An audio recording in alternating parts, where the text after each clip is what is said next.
Voilà, une très belle cause, mais les enfoirés sont-ils en danger? On vous a posé la question chez vous, je serais très curieux d'avoir votre réponse. Et donc la semaine dernière, vous étiez en vacances, mais votre magazine, vous êtes quand même rédacteur en chef, faut être solidaire, voilà, déclarait dans le magazine, on pouvait lire que c'est la guerre entre Obispo et Youn. En ce moment, ils sont en pleine écriture du spectacle qui sera le 27 et 29 novembre.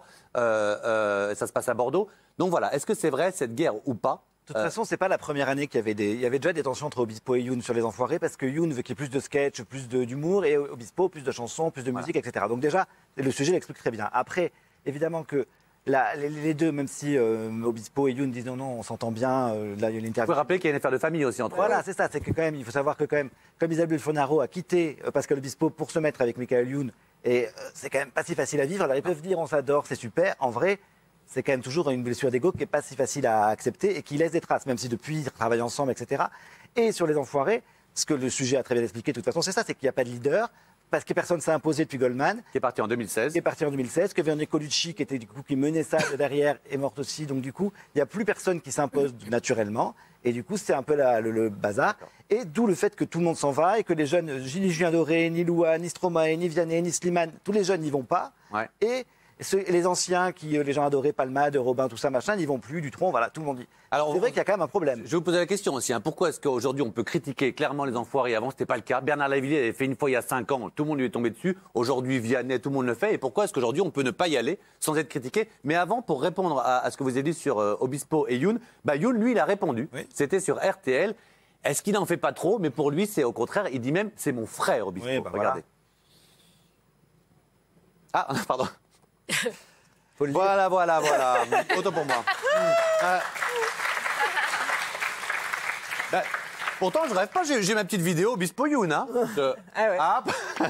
C'est pas grave. En tout cas, voilà. Donc, voilà pour ce que vous disiez. Donc, justement, est-ce qu'aujourd'hui, quel est le problème? Est-ce que vraiment, dans les coulisses, il y a un souci? Pourquoi est-ce que les jeunes n'y vont plus? Myriam.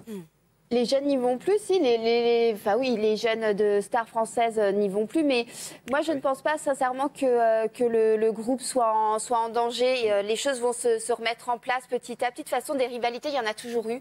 C'est pas les premières. C'est vrai qu'avant, il y avait Jean-Jacques Goldman et la femme de Coluche qui a un peu calmé le jeu, mais des guéguerres d'égo dans les enfoirés, ça fait des années. J'entends. Vous êtes la seule avec Guillaume à penser que les enfoirés ne sont pas en danger là autour de la table. Mais attendez, c'est quand même une cause humanitaire, on peut pas dire. C'est pas le problème. Là, on est tous d'accord sur la cause. Le problème, justement, comme c'est une belle cause, s'ils sont en danger, il y a un problème. Et pourquoi peut-être ne pas tout simplement en parler et essayer de le régler plutôt que de. Et vous n'en savez rien. Vous n'en savez rien. Tout ça, c'est de l'écume. Vous n'en savez rien.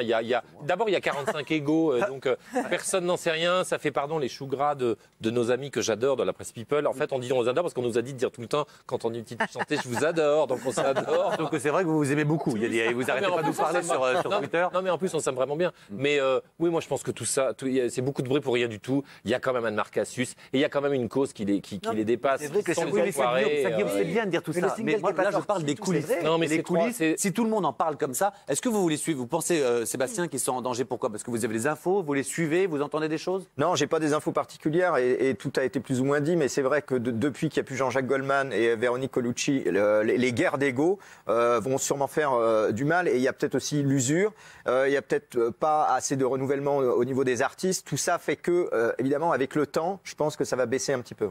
En tous les cas, ça baisse déjà, on le voit, ça baisse évidemment sur les audiences. La boîte à musique en 2013, donc leur show, c'était 12 millions de personnes. Et le dernier show des Enfoirés, en 2018, donc il y avait déjà plus Goldman, c'était 9 millions. C'est un tiers quand même de chute. Oui, Catherine. Ça, c'est dramatique. Rappelons quand même que les Enfoirés, ça sert juste à alimenter les Restos du Cœur, qui servent chaque année environ 132 millions de repas. Et ils vivent aussi des dons des Français.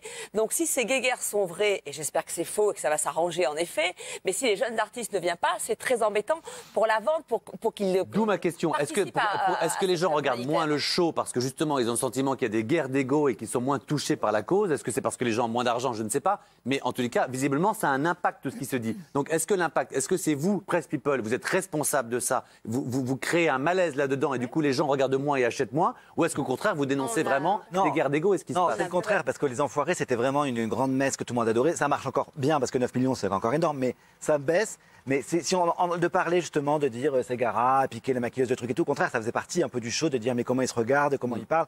Ça crée quand même de l'événement quelque part. Le problème, c'est que ça crée moins l'événement parce qu'il y a moins de gens qui y vont, parce qu'il y a moins d'artistes qui y vont, parce qu'avant il fallait y aller, il fallait s'y précipiter. C'était un honneur d'être convié aux Enfoirés.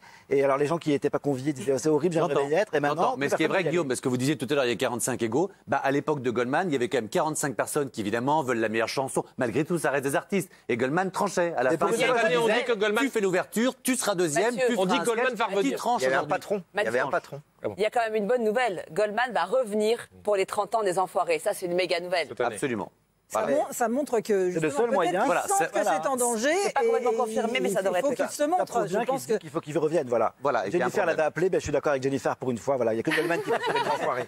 Bon, en tous les cas, on vous a posé la question à vous. Oui, Il y a quand même une question qu'on se pose, même si tout ce groupe-là, enfin des restants, arrivent à sauter tous ensemble le ravin, c'est au prochain événement, est-ce que les gens ne remettront pas en cause la sincérité de tout ça, en fait? Mais peut-être, c'est pour ça que je me demande si la presse people a une responsabilité ou pas, ou est-ce que c'est nous qui. En tous les cas, on vous a posé la question. Les Enfoirés sont-ils en danger? Voilà, non, mais quand même, je pense que le même sondage il y a 3 ans. Merci. Non, mais le même sondage il y a 3 ans, je pense que ça aurait été 80-20. Voilà.